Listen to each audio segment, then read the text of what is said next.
Professional football in America is a special game. A unique game.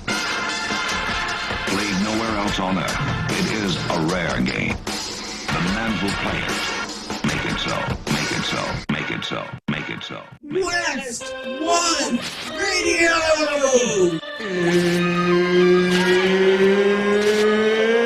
It's time! It's time from the Dago Dungeon. That's right, Murph bringing it 110%. Woo!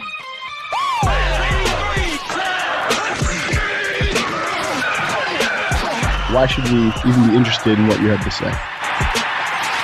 Shut up, Sonny. How many times am I going to yell at you in this segment? I don't give a fuck. You run a thing league and you're all bad. It's not Sunday no more. You can catch. And I'm not your bro. I'm not. Don't ever call me your bro. I'm never gonna be bros. I'm not your bro. What did you do, stupid? You didn't push the right button. I see this guy on Facebook tripping with K-Matt, tripping with West. They're talking, they're joking. Okay, he's not a bad guy. Come on! Welcome to the show, Alan, Execution 99. I'm not fat, I'm big bone. What's that, he's fat? What's up, Alan? You rocked me. That was embarrassing. I was texting Josh the whole time.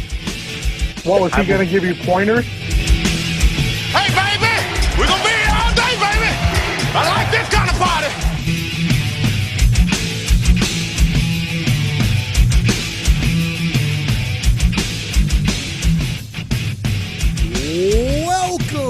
Welcome once again back into the Dago Dungeon South.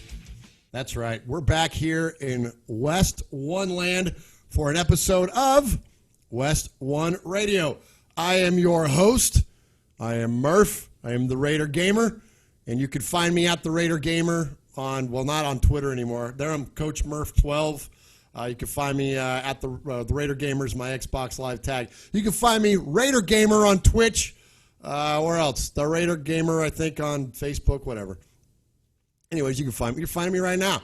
You can find me on YouTube or on Google. We're worldwide. We're worldwide. It's the Dago Dungeon South, resident right here outside of beautiful Nashville, Tennessee. But we're worldwide. We are an international, worldwide league. That's right. That's right. We are international, if you can believe it. WestOne, our online football league, is in multiple countries. Used to be in 3. I think we're down to 2 now because our Canadian owner dipped out. But anyways, I digress. Welcome to the show. Thank you for listening. Thank you for checking in with us on YouTube. If this is after the fact of the live show, so we got a couple people starting to join us already live. And so thanks again for those that join us afterwards. Okay, so I can't do this alone. I need to bring in my co-host for the evening. We are worldwide, countrywide, coast to coast, baby. Going all the way to the West Coast to introduce my cohort, my co-host, my little brother. He's just big boned. I've had a lot of people ask what. That's not him. This is.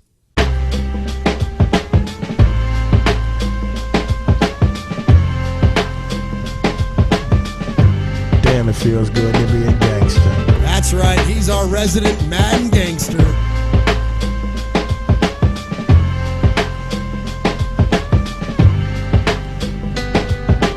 Damn, it feels good to be a gangster. Well, it's very, very appropriate that you introduce me as the Madden gangster because today marks the 20th anniversary of the release of the Bone Thugs and Harmony album, East 1999 Eternal, the album in which spawned my Xbox Live gamer tag, Execution 99, and pretty much my entire existence through high school. But it's great to be on this show tonight with you, Murph, talking, of course, about the WestOne Elder Scrolls Online Guild. I am so happy to be here to talk about this great game with our tens and tens of listeners and all of our numerous guild members going out there casting our spells, clashing our swords, killing orcs. Well, actually, orcs are the good guys in this one, but killing goblins and saving the fantasy world of Tamriel. Wow, you just went next level nerd here in Westwood. Now we've had some nerd moments. There was the Star Wars trailer for both when those came out. I think we've had a couple Middle Earth moments. I know we've had some superhero moments. But whoa! Oh, speaking of superheroes, X-Men: The Rogue Cut just released on Blu-ray. Days of Future Past: The Rogue Cut, 17 minutes of additional footage, and alternate take on last year's #1 superhero movie. Wow, Alan, you just went trip nerd. You went nerd, because we're already got one nerd in. Because we're doing a radio show about a fake football league. So that's nerd one. And if guys that are listening that are in this league, if you don't think this is some nerd stuff, you better check yourself because this is nerd stuff. It's just football nerd stuff. Okay? So you got one nerd point already, Auden. Then you went nerd. You went back-to-back nerd by busting out Elder Scrolls. Actually, you might have got a third nerd for going guild. Because, okay, now this also, are we guys, not a guild? Is this league not a guild? Yes, we can play this. And it sounds sporty and everything, but you know what? This is a football guild, and this is an RPG. Now, you're right. Okay, so you went nerd, okay? You went like 5 nerds. Okay. You went nerd. Then you did X-Men, okay, which we were leading into superheroes, which was fine.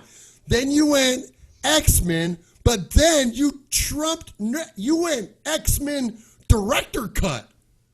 That's like another nerd level right there. 17 minutes. Oh my gosh. Your nerd game is strong tonight. I just brought up in about 2 minutes, less than that, my 4 biggest interests: Bone Thugs and Harmony, Elder Scrolls, X-Men, I forgot that one. That was 6 nerds. I forgot your music nerd. Where's your damn cat? Let's try to make this let's make this a dozen. He's going to get his cat. Oh my no. You dang nerd. Oh my gosh, that's like 8 nerds now. Come on, Alan, finish this off. You only need 2 more.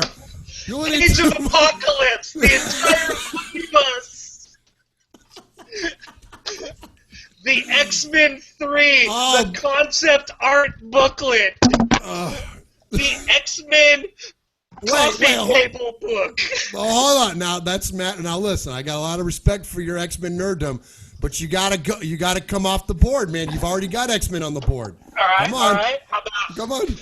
Star Wars. Boom. Knights of the Old Republic 2, the online The Old Republic, and Star Wars Galaxies. That's How about it. That? There you go. You went the video game trifecta. Congratulations, WrestleMania. Oh no, there it is. Live at Levi Stadium. I was there. WrestleMania 27 in the Georgia Dome. I was there. Okay, no, wait, hold on. Slow down, buddy. Slow down. You got a paper bag, you're going to hyperventilate in a second. Oh, my gosh, you are killing me. That is awesome. I think you went above and beyond. Look, you get extra credit. You're a teacher. I know that you're all about extra credit. You know what it's about. Are you sweating? I know I am. I'm sweating. You're having the empathy sweats. You're Italian, you're used to the meat sweats, but this time you got the empathy sweats. I do have the empathy sweat. My gosh, that was funny. I'm dying over here. That was amazing. You just went, I think you went to 11. I think you got 11 strong nerd franchise mentions in there. That was fantastic. All right. And they're not even paying me to advertise this stuff. They're not even free international advertising. And the tens of listeners, the worldwide outreach here on WestOne Radio. I don't think the marketers and the advertisers there on Madison Avenue understand the power of WestOne. This is the definitive Madden 15 online WestOne podcast, right? It is. The official podcast of WestOne. That's right. Definitive. All right. Hey, we're international, except banned in Korea. We are banned in Korea. Yeah, we are definitely banned in Korea. Unfortunately, K-Matt's not with us yet, but when he watches the YouTube version of this, he's going to have an aneurysm over these, 10 minutes now? He absolutely. Whoop. Hang on, let's see. Here we go. There we go. I got you, Donald. You're muted now. Oh, maybe not. Oh, hold on. We got it. Intruder alert. There we go. I think I got him now. Oh, no. How come I can't mute him? K-Matt sent him to take over the show. Oh, my gosh. Apparently, I can't mute him. Okay. Well, Donald, don't just know that anything you say is going to come through there, even when you bump will be used against you in a court of law. It will be used. This will be live on the interwebs for the rest of your life. All right.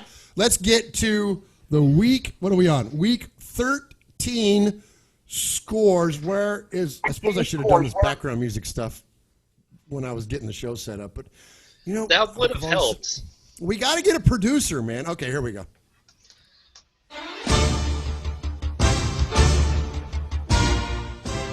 Oh my gosh, I'm still sweating from your nerd rant. That was too funny. All right, let's see. I still got Bill Walsh up here too in the corner of my camera. All right, easy. Save it. Okay. Okay, Auden, we're going to do the Week 15 scores, and then we're going to do our projections. Normally... 15? We haven't even played Week 15 yet. No, oh yeah. No, I meant like Madden 15 projections for like who we think's going to win. Season 5 projections. There we go. Let's use our words. All right. Let me slow it down here. I'm all fired up. All right, Auden, first score. Bears, Vikings. Bears lose by 10 to the Minnesota Vikings, who score 38. The Bears mustered up 28 points. Marquise Porter, not Adrian Peterson, for the Minnesota Vikings. And he went 25 attempts for 159 yards and 2 touchdowns. Very Adrian Peterson-like.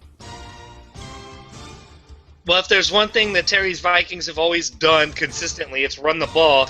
And I'm also impressed Teddy Bridgewater with 300 yards passing and 3 touchdowns. That's something you don't normally see from Terry's Vikings. And unfortunately for Terry, that 38 points in one game might have been more than he scored all Madden 15 combined. And Tony Militoni, with Andrew Luck, maybe the best quarterback in the game, throwing 3 interceptions, going 1-11 or whatever he is now. Chicago is struggling. Absolutely. All right, Steelers, Saints. Tom opened a can on Peaster this week, 50-17. Traylon Belton on the ground, 176 yards, 2 touchdowns, while Mark Ingram goes for 124 yards and 2 touchdowns. Auden, do you know what 176 plus 124 is? That's about 300 even, my brother. Ding, ding, ding! That's these Saints. When Tom can keep them consistent, this is what the Saints are capable of. And we haven't seen it in probably ever from them, but I've played against them multiple times. We've seen them make the playoffs. When this team is on, this is what they're capable of. I'd love to see Browning Saints put up more 50 burgers like the one they just put up on Peaster.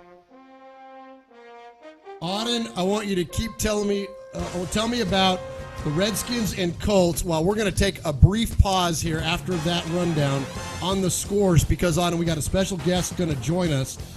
Redskins, Colts. Colts score 27. Redskins 10. RG3, my favorite stat line, 1 for 4, 5 yards and a touchdown. Well, I guess that's what happens when you come in for Duskin Baca, I'm guessing is what happened. At least that's a B, not a C, because I'd hate that last name. These Redskins have been struggling all Madden 15.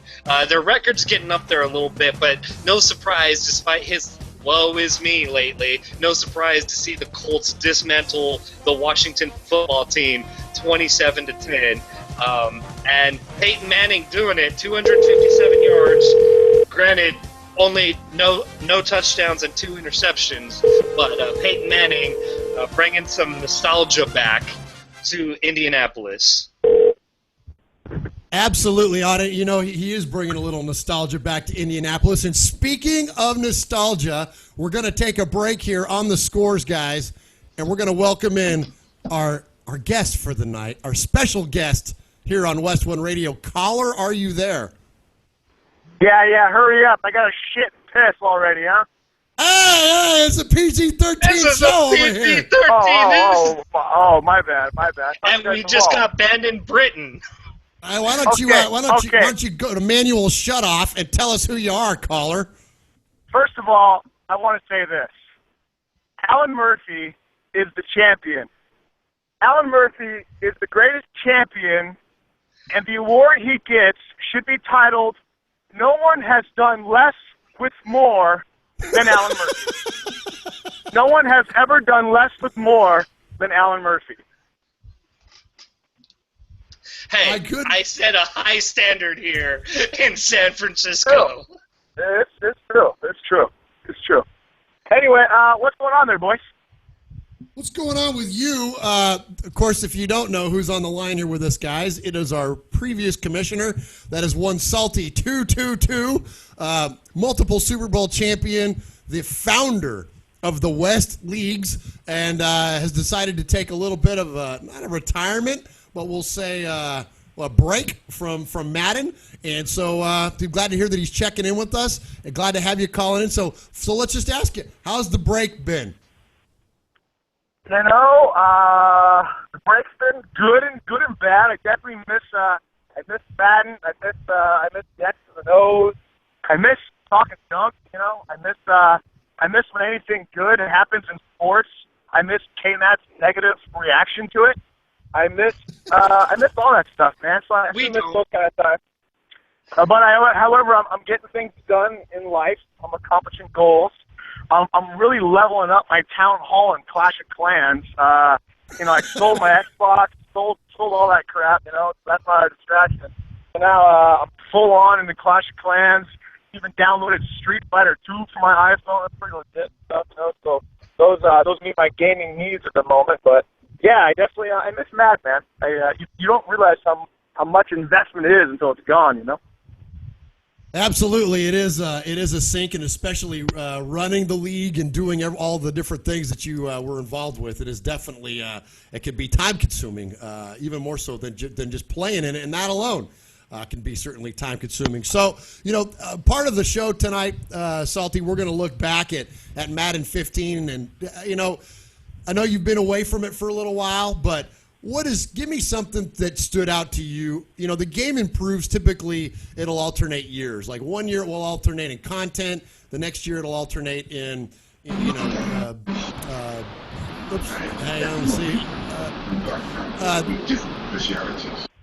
sorry about that, guys. All right, so then it'll alternate. It will start off. 1 year it'll have an improvement in like gameplay, then the next year it'll be like graphics, or then the next year it'll be. There's always like one area of improvement. What area did you see improving in Madden 15? Well, it's been a while. I think I left in December or something like that, 7 months ago. Yeah, it's been a while. Yeah, I left about 20 pounds ago and a kid. Yeah, 20 pounds and a kid ago. 20 pounds and a kid. Wasn't zone coverage? Wasn't that improved this yes. Madden 15? Yep. Yeah. Yep. So I think they overswung it though, because I think or Madden 25 or 13 it was all about man coverage. It was all speed and man coverage. But then I think they overswung this year and it was all zone coverage. And I remember when I won the Super Bowl in the first season, I think that third one, the third 3 more than Allen ever had. I think all I did was like 3-4 zone coverage and just mixed up zone. But I don't know if they made it too easy, I think. They still haven't struck the balance of good zone versus good man and stuff. You know, it seems like they always go one way or the other. But yeah. Yeah, I agree with you. The zone definitely got overpowered. There's no doubt. And you know, I've rarely run any man stuff. I mean, there's some blitzes and things that I run, but man is just too easy to torch. The receivers are just with the route running it's just too easy for them to get separation, and zone coverage is definitely where it's at. So, all right, Salty. So let's say it's football's in the air. We got teams are reporting to training camp here over the next few days. The youth football programs have geared up. The college football programs are gearing up. It's in the air. The weather hasn't cooled down yet, but we're on the verge of football season. What are you looking forward to this year in the NFL, besides our Raiders winning a Super Bowl? Well, I'm thinking the Raiders, they might go 15-1, but I'm thinking 16-0. They got Amari Cooper. I think that's going to be pretty cool to watch him and Derek Carr hopefully become one of the good tandems moving forward. I'm loving me from Deflategate. I love it almost as much as I love Donald Trump, making everything all out of whack and stuff, I loved hearing Tom Brady talking about touching all those balls every week there for a few weeks past the Super Bowl and stuff. That was pretty fun. So it's interesting to see if he gets suspended for the 4 games or the 2 games, whatever that is, stuff like that. I think Peyton Manning's going to fall on his face. I think he got hurt towards the end of last season, and I think he's just done mentally and physically. So I think he's going to fizzle out. We'll see Osweiler, I think, jump up there. And that's, I don't know. Other than that, I've kind of been detached from football for a little bit. Not too much, though. But yeah, it should be interesting. I think the Raiders, hopefully, should be 500 this year. I think they should be improved a little bit. I think that's a very realistic expectation, considering their opponents, especially the Tennessee Titans, which you and I will get to see live this year at LP Field. Actually, it's not LP Field anymore. Now it's Nissan Stadium. So we'll get to see Stadium. Nissan Stadium. They just renamed it. Nissan's corporate headquarters for North America is here in Nashville, just outside of Nashville, Tennessee, and they got the new naming rights. So no longer LP Field, originally Adelphia Coliseum. Now it has become Nissan Stadium. So we'll get a chance to see our Raiders take on those Tennessee Titans. Get a chance to see him play old Marcus Mariota. It's been a long time since the Titans had any star power here in Nashville, and now they do. So this it ought to be a fun game to go to. Yeah, I'm looking forward to that. Out here in Oregon, everybody's big on Mariota and stuff like that, and I'm still waiting to return to the NFL because that Oregon system, he had big passes to throw in and stuff like that. So it's going to be interesting to see how he transitions to the NFL. And he's a good dude. He's a good guy and stuff. But, that was pretty beautiful watching Ohio State kick the crap out of him in the national championship. That's a long time ago. Hey, I'm interested. What's new in Madden 16? Like, I've absolutely watched no videos, and I've done no research on Madden 16. So, like, what are the new features for that? Well, that was a segment we were going to get into later, but we'll just go ahead and move it to the front of the line and talk about it now. There's quite a bit coming up in Madden 16. It's going to be one of those gameplay years where we're going to see a lot of gameplay improvements. A lot of changes to the connected franchise mode. Just to hit a couple things since it's specific to our league, a couple things you might be interested in is that, do you remember how the goals worked? Where you gain additional XP based on your player's attainment of different goals, whether it's a running back or wide receiver, whatever. Okay. Well, the only way you could ever really follow that in the past was through our Madden Daddy website. You were able. That was a good place for us to see what those goals were. They were kind of hard to find in the menus in the game. You could, but it was a little clunky. Well, now you're going to get live updates as you're playing along. So if you break off a run with Latavius Murray for 25 yards, that will show how that's progressed towards his goal for that game. I don't know if it does for the season or if it's game specific, but it will give you basically like a ticker tape updates as you go through the game. So that should be pretty cool.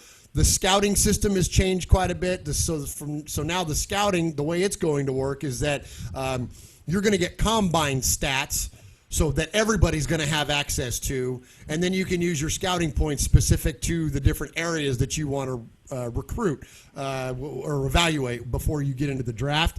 That was pretty cool. And then my favorite, well, there's 2 things I have that are my favorite. One is that now as commissioners, we will have the power to override wins. So if we have quits. Seriously, that's huge. Yep, that's huge. Huge. Because now, guess what? There is no more in the moment bickering back and forth. He did this, he did that, he did this. Now, if we have our mind made up and we have an understanding of what went on in that game, it doesn't go. No, it doesn't go to AP. It doesn't go nothing. We can sim the win. Now, I don't know how. Cool. Yeah, I don't know how much power we're going to have as far as stats go, but I know we can sim the win. So that will at least. Oh, but remember a couple years ago, was it Superior? Is he still in the league? No, so you can talk all the smack about him you want. Okay, good. So I can smack talk him. Yeah. Remember he cheated. What's that dude who was from that F&G league? He cheated some guy out of that league in a playoff game. He was cheating him, and then he won. And then we booted him. And I think the guy from F&G took over that team, the Browns, to play the next, week and lost. That was such a situation. So that overriding a win is huge. That's cool. Yeah, that's absolutely. Just for that scenario exactly. Or I remember going way back, like Madden Tiger Roar. That's who it was. He was playing Tiger Roar. That's him. Yeah. I remember a few seasons back, there was a guy. Remember, I was playing. It was like week 14 or something. It was getting to be playoff time, and I was playing for my playoff life, and I was playing a guy that was just blatantly cheating, and I was texting him, and he said, "I don't care. I just want to win." You remember that? And we ended up getting done, and we booted him after my game was over, but I'm still SOL. I can't get that win back, and I missed the playoff. So, yeah, that's going to be a pretty cool feature. I'm excited about that. And then the last one is practice mode. You can now practice with your CFM team. So, perfect. Yeah, so that's going to be really cool because that way you can really get it. That way, because now, we kind of meddle with the preseason a little bit, Now we could just sim that all together. That's huge. Yeah. It's huge. It's huge. So that'll really be nice being able to play with those guys. Cool. Auden, you got anything for go ahead. Did you see that Amari Cooper was the highest rated rookie? I sure did see that. That's fantastic. Yeah, and he's for some reason he's got 92 speed. That's another one of the things we were going to talk about. Is that do you know Donnie Moore got let go? The ratings czar. He did? Well, we don't know if he got let go or if he's moved on, but the bottom line is that he's no longer solely responsible for the ratings. And the rumor around the campfire is that they're changing up the way that they're going to approach the ratings. They're going to standardize it a lot more. So we're not going to have these guys that have these super high speeds. So if you look at and help me out here, Auden, I don't remember exactly the ones that got posted up, but I know Amari Cooper was 92 speed. I know Jamal Charles was 92 speed.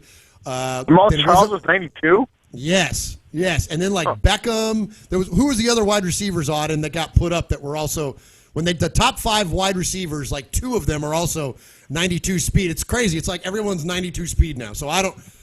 I wonder if they're going to put more attributes into route running and all that kind of stuff, more. That's what we're thinking. And then also Julio Jones. Was it Julio Jones, Auden? Yeah, it looks like it. That's what one of our listeners is telling us, or Julio. And I remember some talk about him too when those ratings came out. So I think what they're doing is they're standardizing that, and then when you look at the acceleration for Jamal Charles is still 97 or something. Yeah, that makes sense. Cooper's won't be that high, but when you look at the top speed, there's only 0.4 of a difference in their 40 times at the combine. So it really kind of makes sense. So we'll see. So I think you're right. I think there's going to be a lot more of an emphasis on the route running, and and it'll be nice because we were looking at playing with the speed threshold this year, but now maybe we don't have to do that. Maybe we don't have to tweak the speed threshold anymore. I wonder if they hired Michael Mann to run their ratings. Oh my gosh, that guy! For those of you who don't know who Michael Mann is, he was the guy that Salty and I used to have on the radio show regularly, and he was a stats guru that wasn't employed by EA. He was just a hobbyist. He used to wear Donnie Moore out. He was kind of a jerk about it. He was kind of a jerk. Oh, that was terrible. Yeah, that was funny. He used to come on and just gripe and gripe and gripe. Quarterback carry rating. That was his hill to die on. Yeah. Right? Remember? Everybody goes that's not real. So-and-so's only fumbled so many times, and it's percentage, and this isn't realistic. And of all the things you could freaking whine about, he's whining about quarterback carry rating. Quarterback carry rating, yeah. Auden, what do you got for Salty? Well, A quick response and then a legitimate question. Oh, you've been thinking for the last 6 minutes about your response, haven't you? Yes.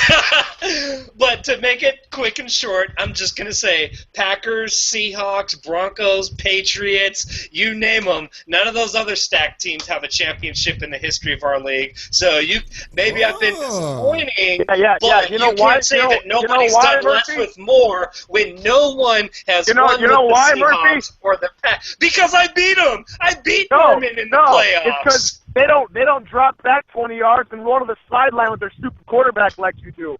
Come on. You think Norman doesn't do that? Have you watched one of his games this year?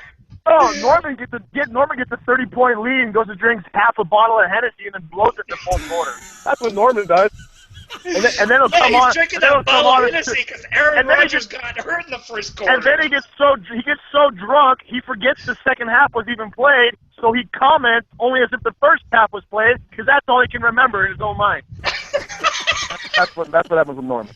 Hey, so Salty, while we got you, check this out. Okay, fresh ex-commissioner perspective. I have the scores right here in my hand. You ready for this? This is a user. 66-64, Norman versus Osi. Yeah, what would you do? What are you going to do with those idiots, you know? What are you going to do with those? Okay, let's add on the 467 yards receiving and the 10 interceptions. You don't think somebody was playing no huddle, do you? No, one receiver on one of Norman's receiver, 467 yards and 4 touchdowns. Osti threw 10 interceptions. Osti. Yeah, but here's the deal. What are we in July? So what are you guys in, like week 5? Like what? Season 5? Week 9 or Season 5, week 13, season 5, yeah. If you're in like season 1 or 2, then obviously you're going to do something. Right, season 5, I mean, big deal. Nah. Right, well, that's kind of... Those guys. Well, that's kind of what we figured, is that there's not really a lot we could do, and it is what it is. I just hate seeing, it's like you do, I hate seeing a stat line get crapped on like that, you know? Drives me nuts. Oh, yeah. And consider the source. That's it. All right, Otto, what was your question for Salty before we let him go? So Nagel and I have talked about this. Well, I don't know if it was on the air or on the Facebook page, but we made a public bet. He thinks the Raiders will have a better record than the Niners this year. I don't think so. Easily. The Raiders are on the upswing and the Niners are on the downswing. But this year, the Niners are on the downswing. The Niners fell off the freaking swing, Murphy. They're done, dude. They got a freaking Ron Jeremy lookalike as their coach, dude. Come on, they're so done. They're freaking done. They got half their defense retired. They're done, dude. They're done. So I have to ask you, they're done. Who do you think is going to have the better record this year? This year, Niners, Raiders. And would you be willing to put a bet on it like me and Nagel have? What's your Nagel's bet? Well, since he and I are both local, the loser has to buy the other one lunch at Santana Row. Obviously, you're in Oregon, but maybe we could do a Facebook bet. Someone has to change their profile picture for a week or something. Nagel has to come in like physical contact with you? Does he know about your body odor issues? He's gonna know. Better buy him some cologne, dude, some nose plugs. I'll bet $20 or something. I could do $20. We'll pay. Oh, we got cash. Is that legal? Now we're gonna get banned in Nevada. Do it over PayPal. No, we're gonna be allowed only in Nevada. Yeah, there you go. Do it over PayPal. Do it over there PayPal. You go. All right. Dude, Alan, what do you realistically think the Niners are gonna win, dude? I mean, they're not going to be great. I'm not expecting playoffs, but I don't think the Raiders are going to be a playoff team either. No, just the Niners. What realistically, how many wins are you going to have? 8 or 9. 8 or 9? Mm-hmm. I didn't know weed was legal in California. For medicinal purposes, which maybe I need, but if you look at it... You're going to need it after their 4-win season. After defense retired. If I can break this down seriously for just a moment, and I'll keep it brief, Murph, don't worry. Patrick Willis retired, and Chris Borland retired. That's really our biggest loss because we didn't have anyone to replace that. We do have Bowman coming back. Frank Gore left, but we've drafted his replacement. Michael Crabtree left. We improved the position. Justin Smith retired. We got Darnell Dockett. So we anyway, have replacements for everyone we lost. Yeah, That's a kid, Josh. Yeah. Well, they're doing really good. You know, football season started. You know, I'm coaching Tristan's defense this year, so it's pretty cool. Nice. Yeah. I'm defensive coordinator on his football team. We started. Is Alan done yet, or can we talk now? Is Alan done? Alan, are you done? Do you want to tell us about Torrey Smith anymore? He's better than Crabtree. Wait. Oh, is Torrey Smith like 46 now or 47? I forget how old he is. I don't know. I think he's like bumping 27. Hey, you know what, Salty? Remember this one?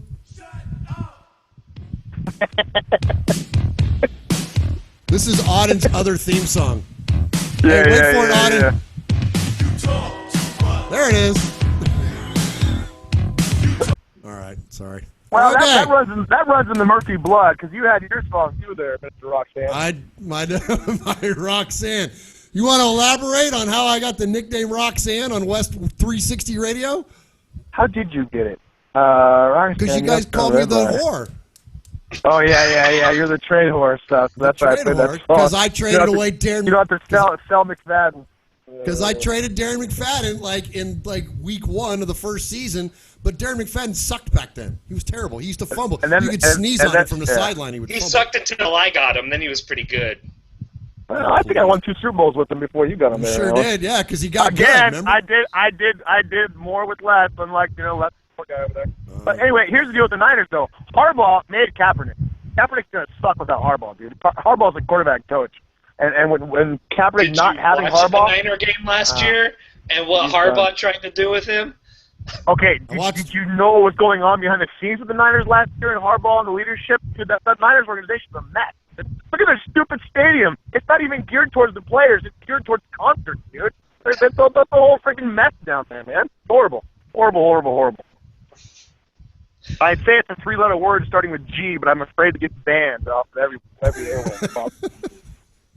Nothing's anything wrong with that, Alan. Nothing's anything wrong with that. We got our bet live on the internet. So there you go. I'll send you my email address. We'll see the money now. At the end of the year. We could raise it to 50. We can raise it to 50. I'm so confident. You know what? Let's do it. I'll do it. All right, $50. 50. 50. Wow. You heard it. You heard it right here. You heard it here live on WestOne Radio. Fantastic. Well, Salty, we thank you very much.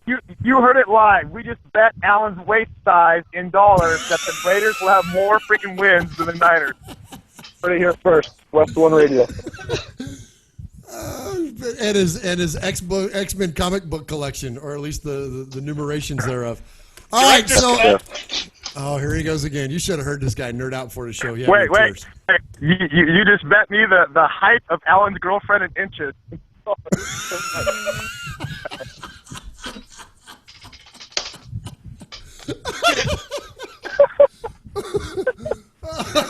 man. You're in my belly. Anyway, sorry. What were you going to say? I have nothing. Thanks for calling in. This was funny.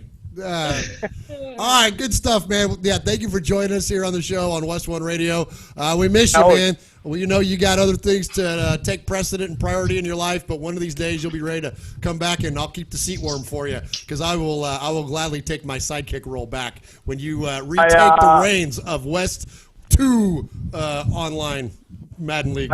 My Week 7 loss in Season 2 to the Dallas Cowboys still stinks, so I will definitely be back sometime soon. Not sure when, but it's on the books. So, yeah. Thanks for having me on the phone, man. Proud of you, Murph, for keeping the league going and stuff. I hear good things. I check the Madden Daddy site once in a while, and it seems like you guys are rocking and rolling. So that's awesome to see that it's still going on. So that's cool, man. Good job. Good job keeping it going. Thank you. Yeah, it's been a lot of fun. Auden's been a good help, and so we're gonna keep it rolling, man. We're gonna keep it going. It's you started a monster. You created a monster. I couldn't just unplug it. You know what I mean? No, you gotta keep it going, man. Keep it going. Yeah, man. You built a pretty cool thing. So the owners built it. We just gave the platform. The owners built it. Always about the owner. You know what? That's a very good point, and that's really when our league took off, was when we found a good dynamic between our ownership group. Man, we have very little turnover nowadays. I mean, we'll get one or two here and there, but I mean, we really don't have guys coming and going. Not like in the old days where it was like we're constantly scratching for owners. You know, nowadays, I mean, you know them all. It's the same guys still, you know, the core group. So anyway, so thank you for everything you did for us, getting us set up. Thanks for checking in with us. Go Raiders. Tell the family I said hi, and we will we'll check in with you maybe after Madden 16 gets up and going. Certainly when you're in town. Yeah. I don't want to announce anything official, but when you're here in Tennessee, maybe we spend a night and we do a little salty challenge or something, and we'll put it up on Twitch. We have a little couch challenge. Absolutely. So, anyways, thanks again, Salty. We will we'll talk to you soon. All right, thanks for having me. Go Fever. Take care, Salty. All right, there he is, your former commissioner of WestOne, Salty222. Thanks to him for joining us. How are we on the clock? Let's see. We are good deal. That was good stuff. All right, let's go ahead and jump back into it. Let's finish off our scores. We already talked about that one stupid score, so no need to rehash it again about Logan Thomas throwing 10 interceptions. Man, what was going on there with that? Okay, here we go.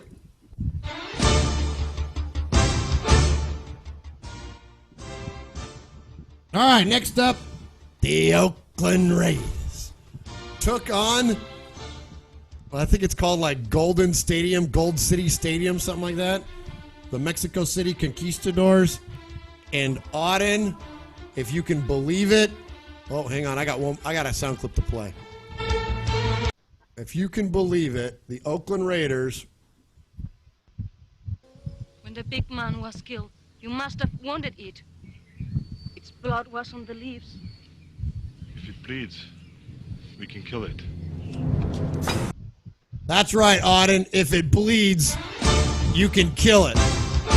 The Raiders, for the first time all year long, are bleeding. I went down 34-16 to those Mexico City. I almost called them the Mexican City. To those Mexicans? No. Well, and I am part Mexican, so it's okay. Really. It's funny because at the risk of getting banned in Mexico, I'm not going to tell you the jokes that go on in my house because we really are part Mexican. But anyways, yeah, I went down to the Mexico City Conquistadors 34-16 for the first time this year. Man, Will is been the best so far at adapting to what I was doing on offense. I spent a big part of the back end of Season 4 and the off season and then in Season 5 on getting my passing game together. I've always been good at throwing to tight ends and to Marcel Reese and stuff. But in order to win a championship in this league, you got to be able to utilize your wide receivers effectively. So I really did a lot of labbing to get down the pacing and the timing and everything to throw into the wide receivers out of specific routes. And the first half of the game, I did fantastic. I had a 16-10 lead at halftime. Second half, he adjusted, picked me 3 times, and scored 24 points unanswered and just flat out whipped me in the second half. So grats to him. Grats to Will. Hey, that's a Super Bowl champion, former Super Bowl champion here in WestOne. So no shame in that loss. But, man, you know, not like I had any delusions of being the 72 Dolphins here. But, you know, when you're 11-0, the thought starts to creep in. So maybe now the pressure's off and I could just focus on winning again. And then it starts tonight against Marquise and the Baltimore Ravens. Yeah, but you couldn't have picked someone else to lose to. I'm in a playoff struggle here, man. It couldn't have helped. It's always about you, Auden. It's always about you. We just spent 5 minutes on you. Okay, well, let's go ahead. 3 YOLO passes from Derek Carr, as you touched on.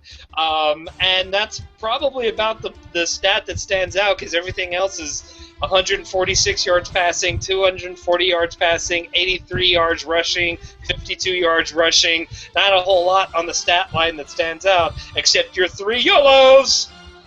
And they weren't even YOLOs. The first 2, the third one was a YOLO. I was forcing that one because by that time the game was way out of control and I was just trying to creep back in. But the first 2, He just made a move on it. One of them was a one-handed spectacular catch by Janoris Jenkins.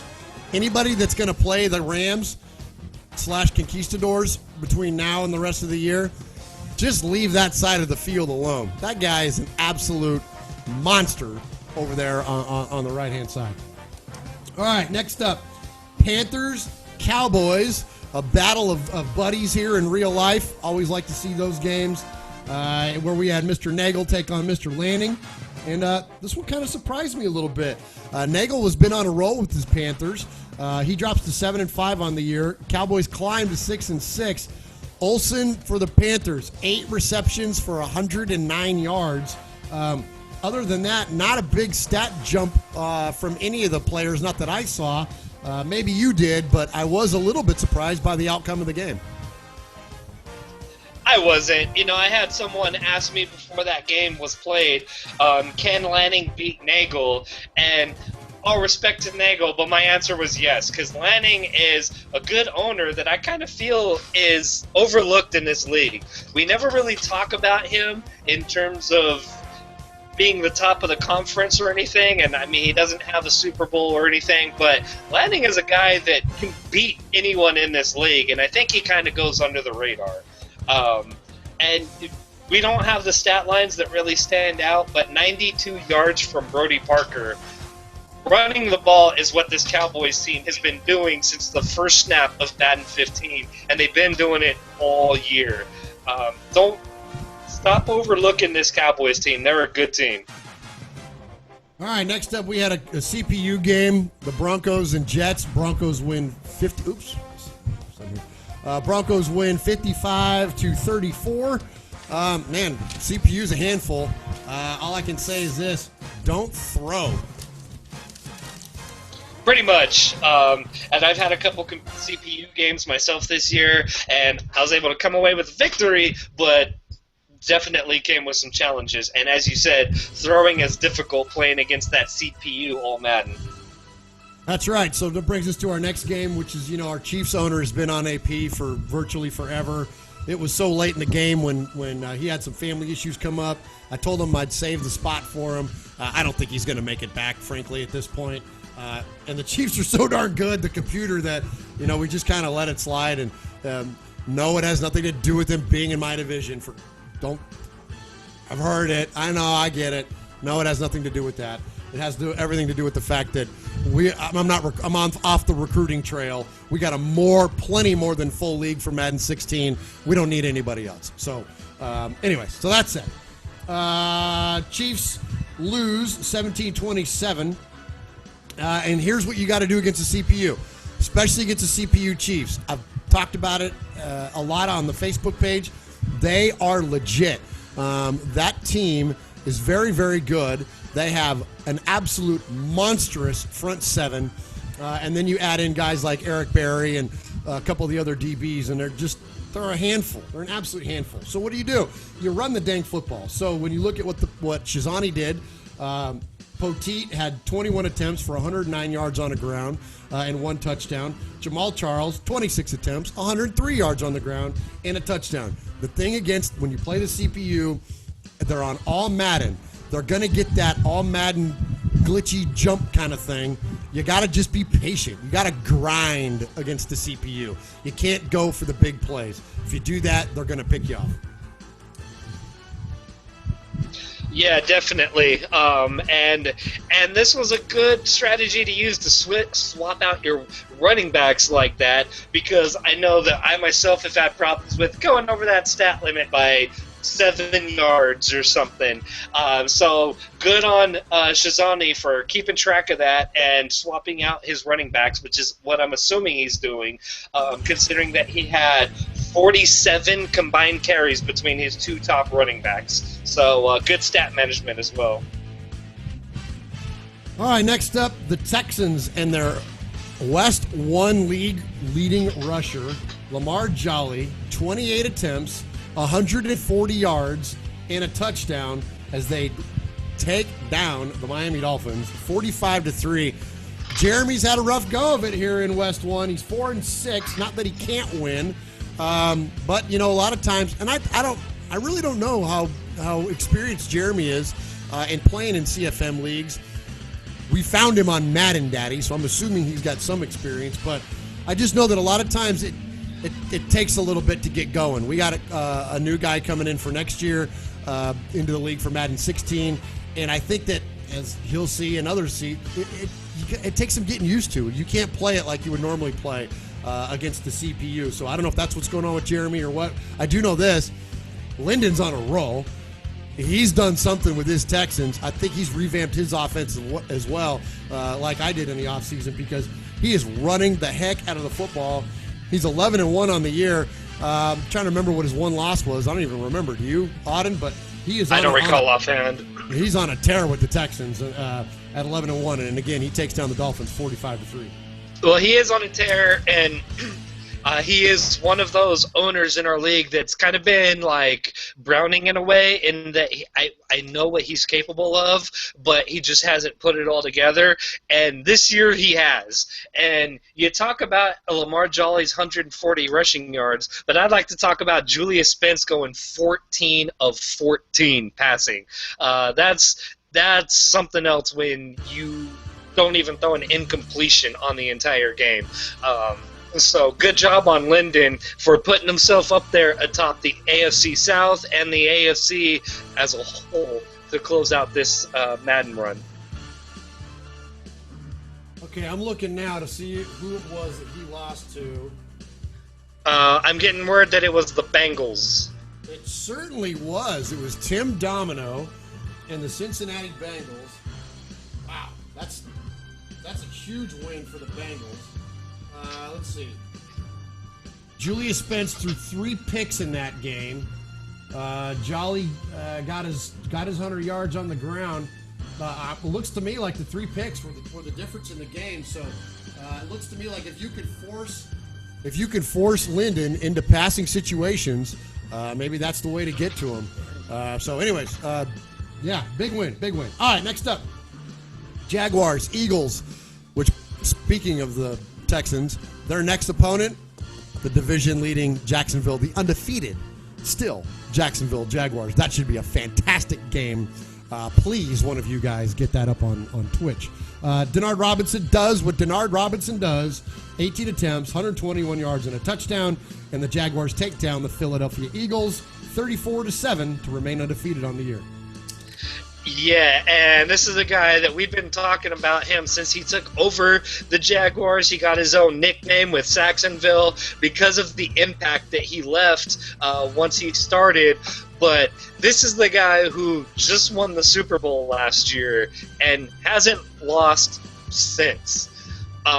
We might be looking at another repeat if he keeps playing like this, something that we don't have many of here in West One. I know Salty has a repeat, and I'm blanking on anyone else right now who might have a repeat. I know we've got guys who've won in back-to-back Maddens, but John Sachs might be doing something that hasn't been done very many times in our league. I believe it's been done once. I think Salty's the only one to ever repeat. Cy's been to back-to-back Super Bowls because if you remember, Sonny beat him in the first Super Bowl here in Madden 15. Sonny beat Justin in that game, and Justin closed out Madden 25 with a Super Bowl victory, and then took on Sonny in. And I believe, if I'm remembering correctly, I think William Alexander went to 2 straight, won 1, lost 1, if I recall correctly. That's correct, and that was Madden 13, where he won in Season 4, then lost to somebody that's no longer with us. No longer in our league. I'm sure he's still alive somewhere. And then we've had Norman, who's choked 2 away. And Norman's been to back-to-back and lost them both. That's correct. Norman's more like the Bills, where the other guys tend to win 1, lose 1, much like the Packers. How's that for some irony? All right, here we go. Let's see. Cardinals-Chargers was a CPU game where our buddy R.J. Armando took down the Chargers. So we won't cover stats there. I see an interesting score here, Auden. I see the Ravens and the Bengals. Mm-hmm. The Ravens won. They did do that.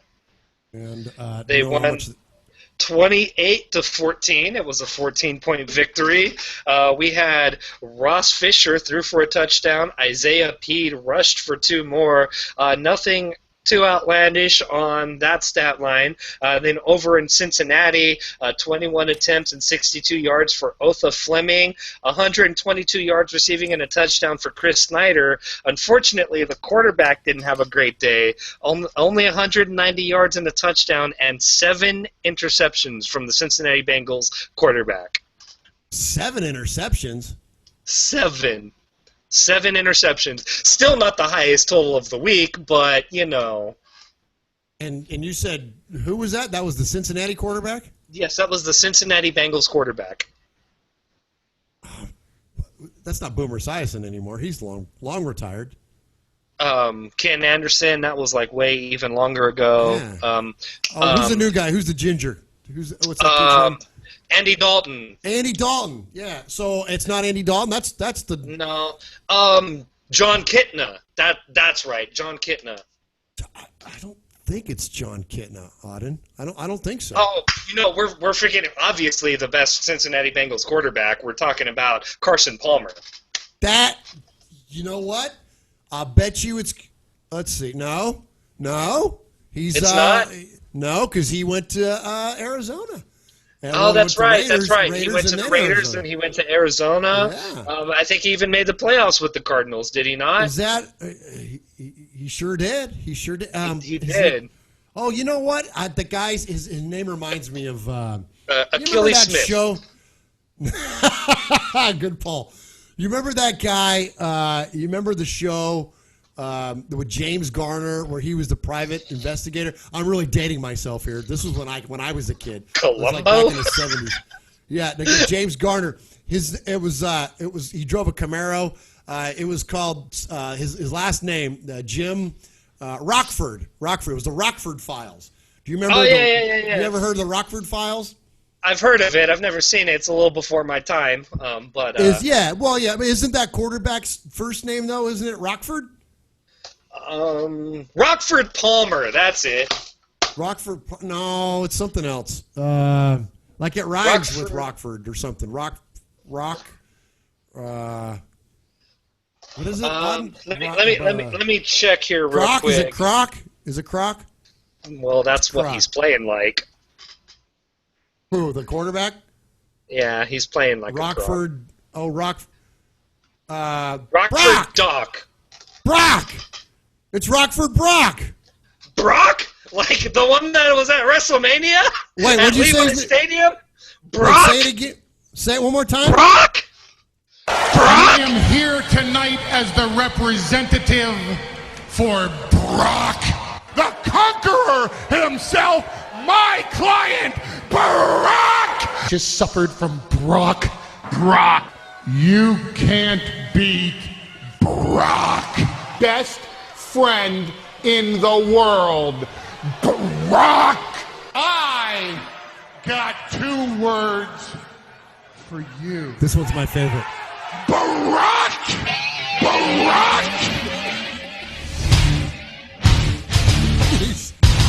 Could we go any longer for a joke, Auden? Well, if the Cincinnati or a Cincinnati Bengals quarterback is Brock, well, that must mean that the Baltimore Ravens are Seth Rollins and The Undertaker, because they took them down 28-14, doubled them up. Doubles up Brock. I don't Brock, care if Brock. Doubled the Brock. You know what? All you tens and tens of listeners, I know there's some of you sitting there going, these guys are idiots. That's the stupidest segment, the longest reach for a joke ever. You know what? We don't care, because that's fun. You know That's all I what? got to say. Nameless likes it. Okay, good. We got one guy. We got one guy that likes it. We got one guy. Meanwhile, Tim Domino's like, I hate these guys. He's like, I hate these guys picking on my dang Brock every week. All right, Buccaneers, Falcons. Speaking of nameless, Buccaneers beat the Falcons. This was a good football game. This was on the Wednesday WestOne doubleheader. The Buccaneers win 27-23. Close game, other than the fact that Isaiah Klein, quarterback for the Atlanta Falcons, rose up for 275 yards and 4 picks. Ouch. Without the picks, I think the Falcons win this football game. Maybe without those picks. Unfortunately, I wasn't able to watch it because his game was played like right when I'm teaching my class, and unfortunately, I'm not at the point yet where I can show my class Madden Twitch feeds yet. Maybe one day. But Doug Martin's back, though. We can't really ignore that one right there. Nameless and the Buccaneers have kind of been falling off a little bit, but Doug Martin's been hurt. Now he's back, 114 yards on the ground. When you can get that kind of production, you can kind of control the game. Granted, 4 interceptions, when you can't throw that many interceptions and expect to win against a quality opponent, but Nameless definitely did what he was supposed to do, too, to win this game. Well, congratulations to him. He moves up to 8-4 on the year, drops the Falcons to 7-5, and that puts him in a good position to win that division. What's Nagel doing in the South? Let's see. He's 7-5, I believe. 7-5. So they're all kind of jammed up in there. It's a whole big cluster of 7-5s and 6-6s and an 8-4 for those last couple spots. Absolutely. So kind of everybody's in play. There in the NFC South. So that'll be a fun one to watch as that unfolds the rest of the way. All right, last up, the other 2 games were simmed. I don't even know what happened between the Bills, Patriots, Titans, and Giants. But last we have the Seahawks and Niners.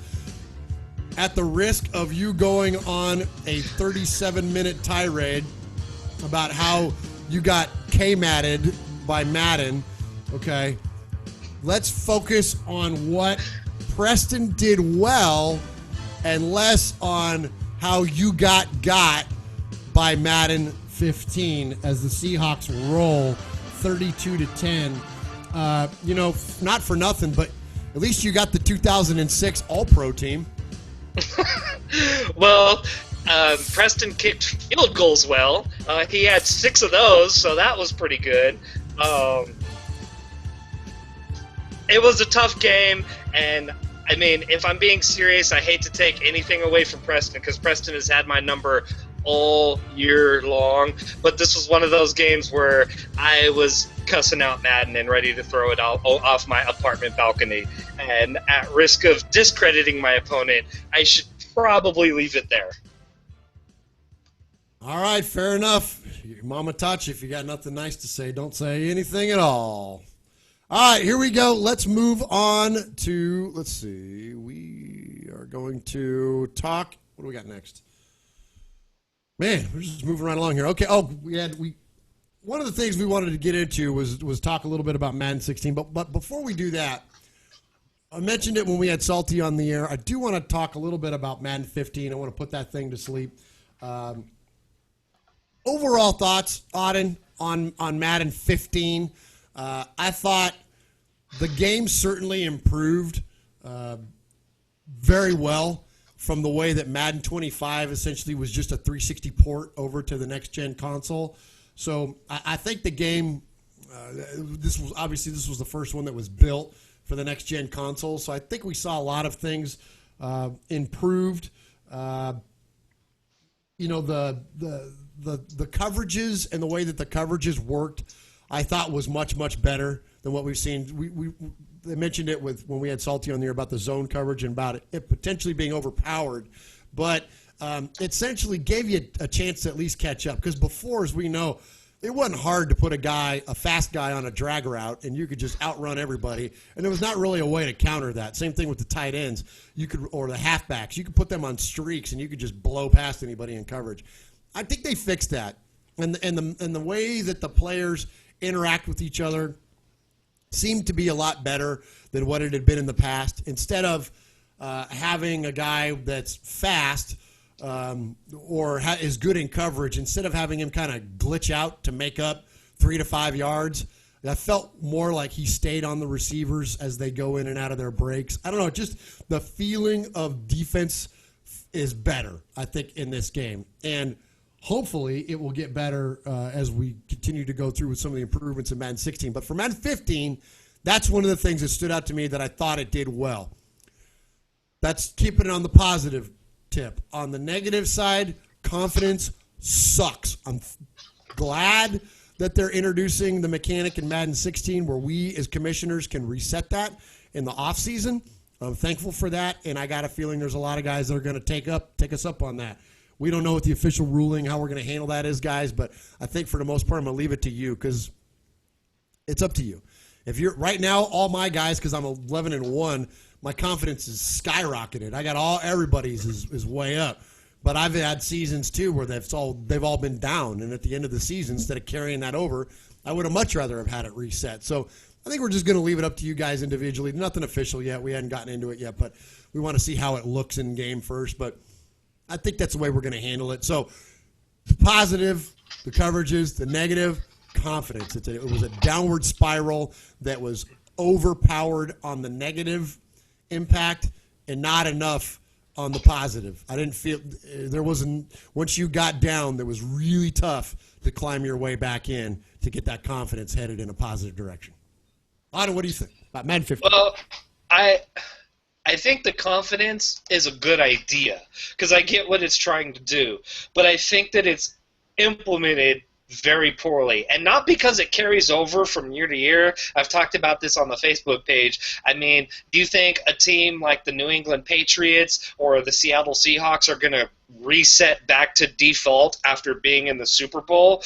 And do you think that teams that have struggled, especially teams that have struggled for a few years, like, let's say, the Titans or the Jaguars or something, do you think that their confidence is going to shoot up back to like normal confidence, or do you think there's going to be some doubt in those locker rooms? And do you think there's going to be a lot of like, we're ready to repeat this year from teams like the Seahawks and the Patriots? So I get the carryover. Here's my problem with how confidence is implemented is, first of all, when you lose confidence, it's for some absolutely ridiculous things. We've kind of debated back and forth on the secondary, but I've actually done some research on it, and basically a starting member of your secondary loses confidence anytime they don't get a pick, which is dumb because if you know anything about real football, if you don't get a pick, that doesn't mean you had a bad game. You could have made it so that the quarterback never even threw to that receiver. That's a pretty good game when you've taken the receiver out, but your cornerback would lose confidence for that. Or maybe they've swatted every ball down or what have you, where the guy only got a catch or two and nothing significant, and they'd lose confidence for that, and that's ridiculous. But the biggest one is when you sign a big-time free agent, let's say, and with some of the contracts we've issued out in this league, especially when you have $100 million per year, RJ, a guy's going to lose 25 confidence because he doesn't know the playbook. What free agent ever in the history of the NFL is going to sign a top free agent deal and then be like, man, I am in a bad situation because I don't know the playbook? That's what training camp is for. And I know there's no training camp in Madden, but at least pretend there is and don't have them lose 25 confidence when default is 50. Or you could draft someone in the first round and they lose confidence because they don't know the playbook. What first rounder has ever lost confidence for getting drafted in the first round? Except Brady Quinn, who went 22 when he should have been 1, or so he thought. That's my problem with the confidence. I like the idea and I don't mind the carryover, but what you lose it for is absolutely ridiculous. Yep, those are excellent points. I think that there are a lot of Madden players that would agree with you on that front. You know, there's just no balance to it, and without that balance, then it puts us as the commissioners of a Madden league, when we're trying to keep it as realistic or feasibly as realistic as we can, it puts us into a tough spot. So it's like, we're not going to micromanage the league and look at every single teeny tiny thing that goes on, but and we want to keep it fun for the guys, but at the same time we don't want it to be so far, out of it that it ends up not being realistic. And I'm not going to use the S word. I'm not going to use that word sim. Even though you just did. I just did, just to make sure that people got the reference. But, I hate that word. I hate that term for a reason, because you can't. It's impossible. We're playing a game.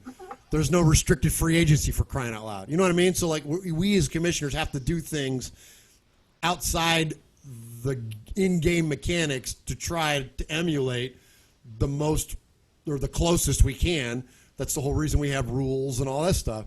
And confidence really kind of steamrolled that a little bit, because there's nothing we can do. So we got guys that are typically pretty good players. Okay, look, here's an example. Domino beat the Texans. The Texans hadn't lost a game all year long. Domino's beat those Texans, okay? Domino has been struggling from the beginning of this Madden. He's not a bad player. Domino's been with us forever. He's typically one of those guys that hovers around 500 or a little bit higher and is competing for a playoff spot towards the end of the year. This confidence thing destroyed his team. He's not had the ability to regain it. I'm like that. My confidence has sucked for 4 seasons. Finally now, granted, I had to get into the lab and I had to drag myself out of it, but doing the things that I would have typically normally done, the normal progression of a Madden game, I was a mess. My team was a dang mess. I couldn't get Derek Carr up for nothing. So anyways, but it puts guys in holes early. And here's the thing that's makes it most tough. Again, for us commissioners trying to set up the most realistic scenario for you guys possible. If you win early, you get a big confidence and XP boost. So the guys that are great Twitch skill guys, the Salties, the Scotties, Size, all those kind of guys, those guys that can get out to a quick, fast start, the rich get richer, and then the rest of us head into this spiral. So you end up with this huge divide between your best players and your guys that are struggling. And the guys that are struggling never have a chance to recover, where the guys that are good, the Twitch guys early on, even if they fall back, even if they take a couple steps back, they've got the XP already then built up to be able to maintain. That's why when you look at a team like the Bills, that I think Justin only ran for, 3 seasons? They're still stacked. 3, they're still loaded. Here we are in season 5. He hasn't anything to do with them. They haven't been nearly as successful as they were when he had them. They're still a handful. They're still stacked because that carryover has been, and they would keep going because you'd have to not win a game for a couple years for it to catch back up to come all the way back down to where the XP and the confidence leveled out. So I couldn't agree with you more. So that's and that kind of segues into another point, and it's going to kind of carry over into our Madden 16 discussion as well, is it's not just the confidence, it's also the XP.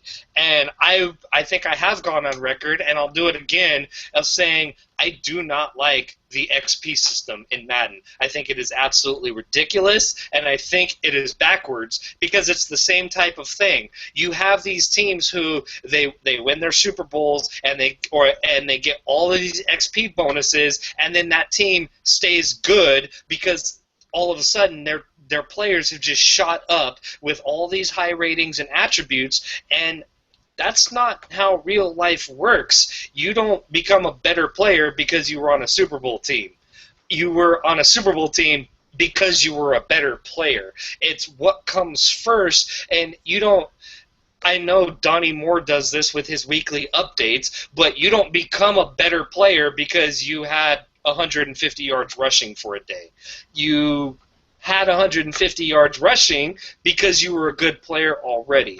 And I think the XP system and the confidence system, they go together, and I just think it's a broken way of doing things. It's a broken way of doing player progression. And I guess I get that it gives you a little more interaction than, say, the previous system did, where you had an A potential player and a B potential player and C and D and F potential players, and they either got good or they didn't. But I think that is much more realistic than what we have now. Look at Aaron Rodgers. And with the way Madden is set up, Aaron Rodgers would never become the player that he is in real life because he didn't play for 3 years. He didn't get to rack up XP. Did Aaron Rodgers need to play first to be good, or was he already good when he took over for Brett Favre? He was a potential player who became good regardless because he was going to become good.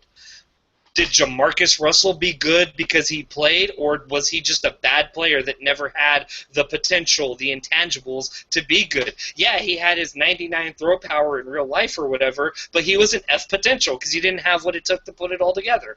And I just wish that Madden would go back to something like that and maybe implement it if you want it to be more interactive and not just, well, this player's automatically going to be good and this player's automatically going to suck. Tie it to your coaches.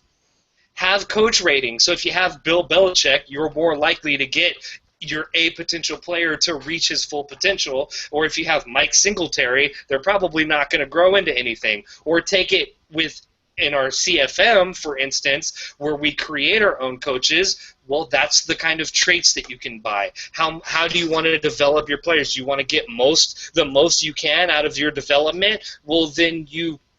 And that okay. And I'm gonna jump in on you, and I think you're making some good points, and I think that's the way. If you want to have it be reflective of what real life is like, that's where you do it through the coach. Because do coaches gain more experience and more influence because of winning and success? Yes, those are the guys. It's not the players. It's not Matt Ryan that is going to get better because he won a Super Bowl. It's Mike Smith. That's the guy that's going to have, you know what I'm saying? He's going to then build the cred. He's going to be the guy that's taken more legitimate or whatever it may. You know what I'm saying?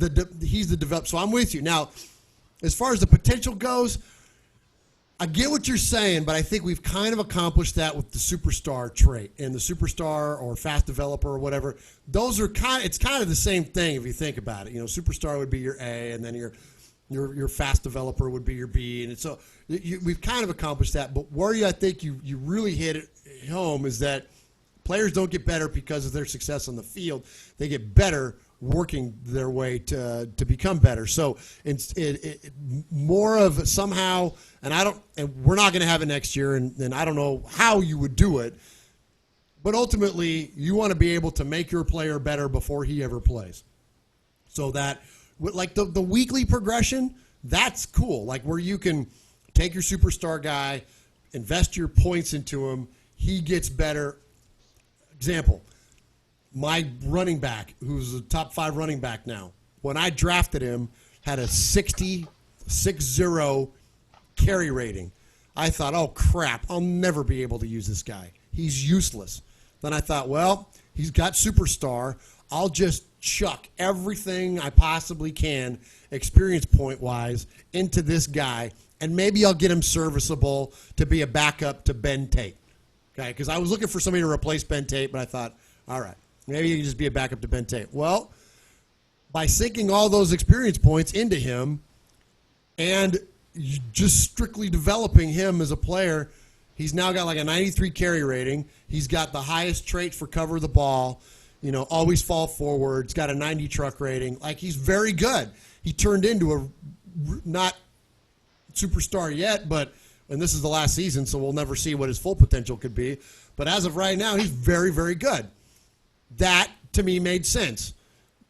Do that weekly progression, dump it in. Think of it like a coach, a position coach, most importantly, working, because it's not the head coach. Okay, the head coaches don't coach. Head coaches manage. The guys that coach are position coaches and coordinators. Mainly, really, your position coach. Your halfback coach or whatever, your running backs coach. That's going to be the guy that's going to help a guy with ball security. Okay? That's the guy that's good. So there I'm with you. So that's where we get better in practice. So does that more replicate a real-life scenario? You bring in a guy that had bad hands in college. You dump a bunch of time into him, teach him technique and fundamentals and mechanics, and now all of a sudden he doesn't have a fumble problem in game. That's realistic. Now, take that guy. That guy's not going to get better at securing the football because he had a 200-yard game, right? Mm-hmm. Exactly. or made the Pro Bowl, or was on a Super Bowl winning team, or whatever the case might be. He made the Pro Bowl probably because he didn't fumble a lot.